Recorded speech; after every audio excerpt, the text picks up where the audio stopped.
গাছ লাগাই পরিবেশ বাঁচাই, আজকের সচেতনতা আগামী দিনের নিরাপত্তা। এই প্রতিপাদ্যকে সামনে রেখে চট্টগ্রাম হালিশহর মেহের আফজল উচ্চ বিদ্যালয়ে অনুষ্ঠিত হয়েছে জলবায়ু পরিবর্তন বিষয়ক সচেতনতামূলক সেমিনার ও বৃক্ষরোপণ কর্মসূচি। 28 জুন সকালে হালিশহর মেহের আফজল উচ্চ বিদ্যালয়ে পরিবেশ সংরক্ষণ ও জলবায়ু পরিবর্তনের বিরূপ প্রভাব মোকাবিলায় সচেতনতা বৃদ্ধির লক্ষ্যে এক সেমিনার এবং বৃক্ষরোপণ কর্মসূচির আয়োজন করা হয়। অনুষ্ঠানে প্রধান অতিথি হিসেবে উপস্থিত ছিলেন চট্টগ্রাম মহানগর বিএনপির সদস্য আলহাজ হানিফ সওদাগর। বিশেষ অতিথি হিসেবে উপস্থিত ছিলেন চট্টগ্রাম মহানগর বিএনপির সাবেক সহ সাংগঠনিক সম্পাদক মোহাম্মদ সেলিম এবং বন্দর থানা স্বেচ্ছাসেবক দলের আহ্বায়ক রিয়াজউদ্দিন রাজু। এই গাছ রোপণ বিক্ষোভ কর্মসূচি সেটা আমাদের হুজুরবাগ সলেশন থেকে শুরু করে আমাদের শহীদ রাষ্ট্রপতি জিয়াউর রহমান বিশ্ব দরবারে দৃষ্টান্ত স্থাপন করে গেছে। আমাদের কি করতে হবে? এই গাছ রোপণ করা আমাদের জন্য অতীব জরুরি, কারণ আমরা যে নিঃশ্বাসটা ফেলতেছি এটা বিষাক্ত। আমি সহজ বসার জন্য বলতেছি, আর পর্বতে কেটে ফেলতেছি, এগুলো আল্লাহ দিয়া নিয়ামত, এগুলো কেউ অস্বীকার করতে পারবে? আল্লাহর দেওয়া নিয়ামতকে আমরা ধ্বংস করতেছি। সোজা কথা, আমরা আমাদের পায়ের গোড়ায় আমরা কুড়িল মারতেছি। আমরা এগুলোর থেকে আমাদের দেশকে রক্ষা করতে হবে, আমাদের পরিবেশকে রক্ষা করতে হবে। এই কর্মসূচিকে আমরা সরকারিভাবে, আধা সরকারিভাবে এবং স্বায়ত্তশাসিত প্রতিষ্ঠান এবং স্কুল কলেজ কিংবা ক্লাব সংগঠনের মধ্যে দিয়ে সীমাবদ্ধ রাখলে হবে না। এটাকে আমাদের প্রত্যেক নাগরিকের দায়িত্ব।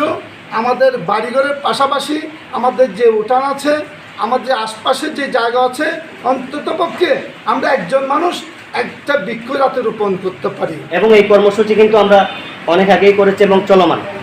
আমাদের দেশনায়ক তারেক রহমানের নির্দেশনায় আমার বন্দর এরিয়ায় অনেক প্রোগ্রাম করেছি, যেমন বন্দর স্কুল কলেজ মাঠে, স্কুলের মাঠে আমাদের যেখানে নির্দেশনা দিয়েছেন আমরা ওখানে কর্মসূচি করেছি এবং আমাদের এই কর্মসূচি অব্যাহত। এখনও সময় আছে। আমরা এই ম্যাডাম বলেছেন আমরা এক একজন যদি এক একটা বৃক্ষ রোপণ করি তাহলে অনেক, ওখান থেকে অর্ধেক যদিও এই বৃক্ষ প্রতিষ্ঠিত হয় তাহলে আমাদের জন্য অনেক উপকার আসবে। এগুলো আমাদেরই জন্য। অনুষ্ঠানে সভাপতিত্ব করেন বিদ্যালয়ের ভারপ্রাপ্ত প্রধান শিক্ষক সৈয়দ আব্দুল মনসুর। বর্তমান দেশনায়ক তারেক রহমান, প্রধানমন্ত্রী জনাব তারেক রহমান এই আজকে 29,621টা স্কুলে একসাথে বৃক্ষরোপণ কর্মসূচি পালন করার জন্য উনি বলেছেন এবং পালন করা হচ্ছে। এই জন্য আমাদের লেস প্রকল্পের আন্ডারে এই 29,621টি স্কুলে 5,000 টাকার করে অনুদান দেওয়ার কথা আছে। টাকাটা অবশ্যই আমরা কোনো পাই নাই, তারপর আমরা আমাদেরকে বলছে আমরা অনুষ্ঠানটা করতে হবে।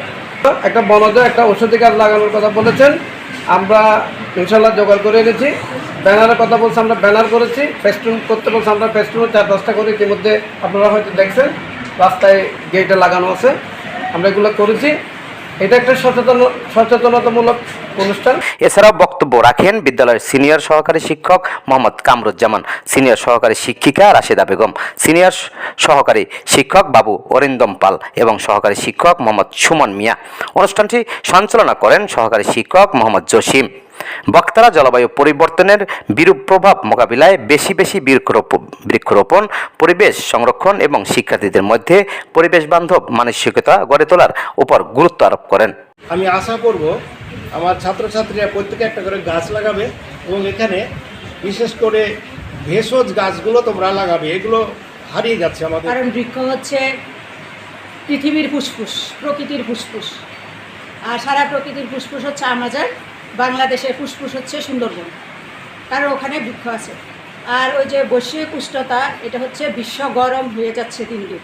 কারণ আমরা এখন আমাদের যে সমস্যাগুলো আছে বিশ্বের মধ্যে, তার মধ্যে একটা চরম সমস্যা হচ্ছে এখন উষ্ণায়ন, বৈশ্বিক উষ্ণতা, যার কারণে আমরা আজকে যে আমাদের যে আমরা ছোটোকালে যে পড়েছি যে ষড়ঋতুর দেশ, গাছের দেয়ালটায় গরমকে বাইরে যেতে দেয় না, ঠিক তেমনি কার্বন ডাইঅক্সাইড সূর্য থেকে আলো আসে, আলো এসে আমাদের পুরো এই বায়ুমণ্ডলকে কি করে, উত্তপ্ত করে, গরম করে। বক্তারা জলবায়ু পরিবর্তনের বিরূপ প্রভাব মোকাবেলায় বেশি বেশি বৃক্ষরোপণ, পরিবেশ সংরক্ষণ এবং শিক্ষার্থীদের মধ্যে পরিবেশ বান্ধব মানসিকতা গড়ে তোলার উপর গুরুত্ব আরোপ করেন। সেমিনার শেষে বিদ্যালয় প্রাঙ্গণে বিভিন্ন প্রজাতির গাছের চারা রোপণের মাধ্যমে কর্মসূচির সমাপ্তি হয়।